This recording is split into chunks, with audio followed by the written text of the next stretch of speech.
Welcome to the temporary Cleburne Railroad Museum, sponsored by the City of Cleburne and the Cleburne 4B Economic Board.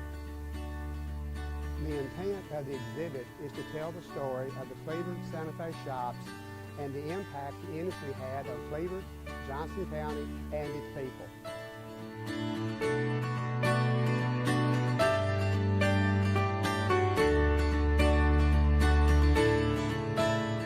Cleburne was established as the county seat of Johnson County in 1867.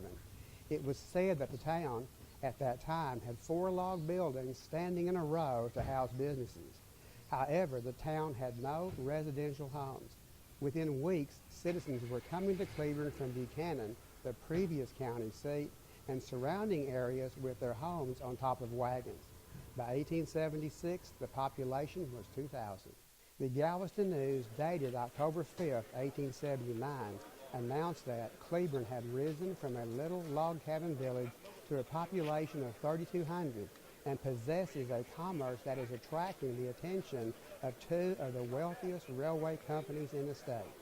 It was just a matter of time before the ribbons of steel would pass through Cleburne, bringing a degree of growth that the town fathers had only dreamed of. Cleburne had much to offer an interested railway company. The town's location was but 30 miles south of Fort Worth, and there was an abundance of natural springs flowing in Cleburne. Deep artesian pools of the purest water could be found from 100 feet to 1,000 feet below the earth's crust in any locality of the town. Water was a must to keep the steam locomotives rolling. The cross timbers at the east boundary of Cleburne provided post oak timber for the making of railroad cross ties. And then there were the people.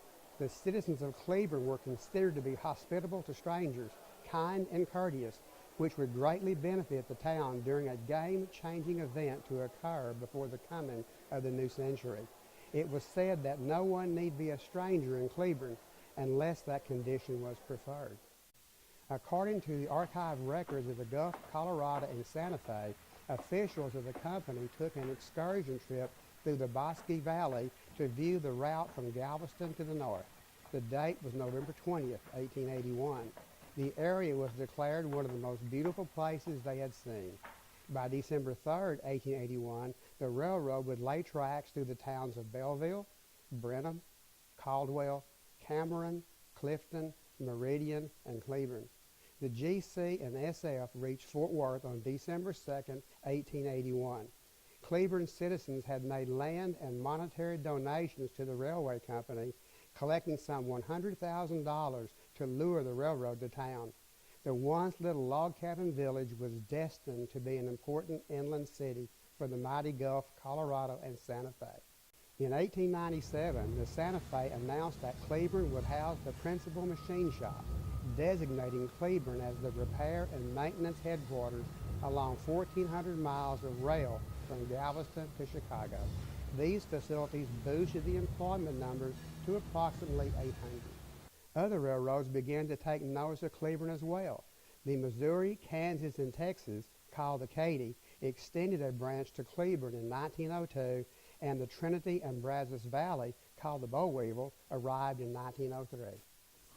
The CF7 project put Cleburne on the map in March of 1970. The project, which converted the 200 class F7 diesel locomotive into a short line workhorse, ended 8 years later. Some 233 CF7 units were completed, saving the company an average of $120,000 per unit over the purchase of new units.